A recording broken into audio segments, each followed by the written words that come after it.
सुरक्षित है।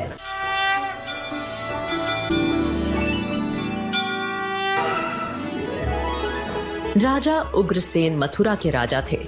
उनके पुत्र का नाम कंस और पुत्री का नाम देवकी था। कंस बहुत अत्याचारी था और अपने हठ के कारण उसने अपने पिता को ही राजगद्दी से उतार दिया और खुद मथुरा का नरेश बन बैठा। वह एक कठोर, निर्दयी और क्रूर व्यक्ति था। मथुरा में हर कोई उसकी क्रूर और दुष्ट प्रकृति से डरता था। लेकिन एक व्यक्ति था जिसे कंस प्यार करता था और जिसकी वह पूजा करता था। वह थी उसकी बहन देवकी। देवकी का विवाह वासुदेव नाम के एक यदुवंशी सरदार से तय हुआ था। तुम्हारे जाने के बाद ये महल सूना सूना लगेगा देवकी। शादी बहुत ही धूमधाम से हुई। न जाने क्यों देवकी के विदा होने पर मेरा मन विचलित हो रहा है। मैं देवकी को उसके ससुराल तक पहुंचा कर आऊंगा।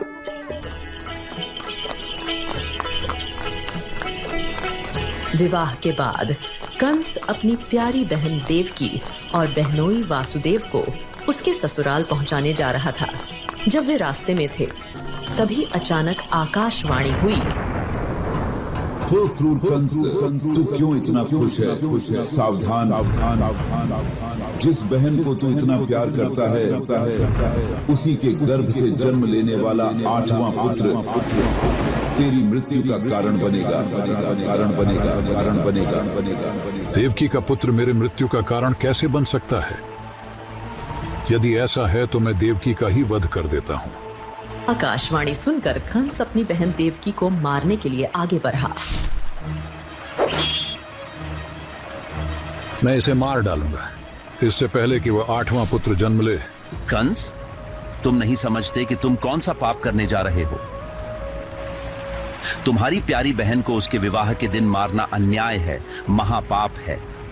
अगर तुम देवकी को छोड़ दोगे तो मैं तुम्हें वचन देता हूं कि हमसे जन्मे हर बच्चे को मैं स्वयं तुम्हें सौंप दूंगा। मेरा विश्वास करो। ठीक है, मैं देवकी को छोड़ दूंगा, लेकिन मैं यह निश्चित करूंगा कि तुम अपना किया हुआ वादा निभाओ। फिर उसने अपने सिपाहियों को मथुरा वापस चलने का आदेश दिया। जब वे मथुरा पहुंचे, उसने वासुदेव और देवकी को कारागार में डाल दिया। जैसे ही देवकी की पहली संतान का जन्म होता है, अपने वचन अनुसार वासुदेव अपनी पहली संतान को लेकर कंस के पास आते हैं। बालक को देखते ही कंस के मन में ममता के भाव आ जाते हैं। कंस सोचता है, इसने मेरा क्या बिगाड़ा है? मुझे तो खतरा 8वीं संतान से है। कंस का मन बदल जाता है। ले जाओ अपने बच्चे को। ये विधान के अनुरूप नहीं हो रहा है। अगर कंस के मन में ममता के भाव जाग गए तो भगवान अवतार कैसे लेंगे? नारद जी कंस से मिलने आते हैं। नारद जी के एक हाथ में एक कमल का फूल रहता है। कंस, मुझे यह बताना, इस फूल की पहली पत्ती कौन सी है और 8वीं पत्ती कौन सी है? इसकी तो हर पत्ती पहली और हर पत्ती 8वीं है। तो इसी प्रकार तुम्हें क्या पता उस आकाशवाणी ने कैसी गिनती कराई हो? ऐसा भी तो हो सकता है इस कमल के फूल की तरह पहली संतान ही 8वीं संतान हो। वह कारागार में जाता है। देवकी, मुझे बच्चा दे दो। कंस ने देवकी से बच्चा छीन लिया और उसके पैरों को पकड़ लिया। फिर उसने उसे जमीन पर पटक दिया, जिससे वह बच्चा उसी क्षण मर गया। इसके बाद कंस ने 7 बच्चों को भी इसी तरह मार डाला। समय बीतता गया। देवकी 8वीं बार गर्भवती हुई।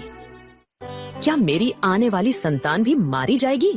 हे भगवान विष्णु, कुछ चमत्कार करो प्रभु। उस क्रूर कंस से हमारे पुत्र को बचाओ। श्रावण मास की अष्टमी तिथि थी। मथुरा में एक भयानक तूफान उठा। मूसलाधार बारिश हो रही थी और आकाश काले बादलों से ढका हुआ था। देवकी 8वें बच्चे से गर्भवती थीं।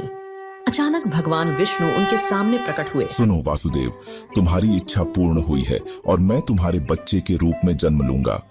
वासुदेव, इस बच्चे को यहाँ से गोकुल ले जाओ और उसे नंद के यहाँ जन्मी बच्ची के साथ बदल दो।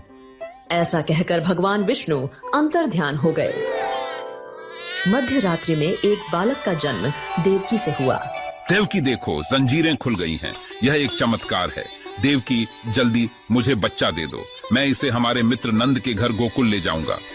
जैसे ही वासुदेव ने जाने की तैयारी की, जेल के दरवाजे अपने आप खुल गए और सभी सैनिक गहरी नींद सो गए। ध्यान पूर्वक बच्चे को टोकरी में रखते हुए वासुदेव गोकुल की ओर चल पड़े। वासुदेव के पीछे शेषनाग थे, जो भगवान विष्णु के सिरहाने वैकुंठ में रहते थे। उन्होंने अपने फन को बच्चे की टोकरी के ऊपर फैला दिया, जिसे वासुदेव ने अपने सिर पर उठा रखा था। जल्द ही वासुदेव यमुना नदी के किनारे पहुंच गए और आश्चर्यजनक रूप से यमुना नदी ने उन्हें रास्ता दे दिया। वासुदेव गोकुल पहुंचे, जहां नंद की पत्नी यशोदा ने अभी अभी एक कन्या को जन्म दिया था। वासुदेव ने कृष्ण को बच्ची के पालने में रख दिया और बच्ची को धीरे से अपने साथ ले लिया और फिर काल कोठरी में वापस लौट आए। जैसे ही वह वापस लौटे, काल कोठरी के दरवाजे बंद हो गए। रक्षकों को जगाते हुए बच्चे के रोने की आवाज उनके कानों तक पहुंची। शिशु के रोने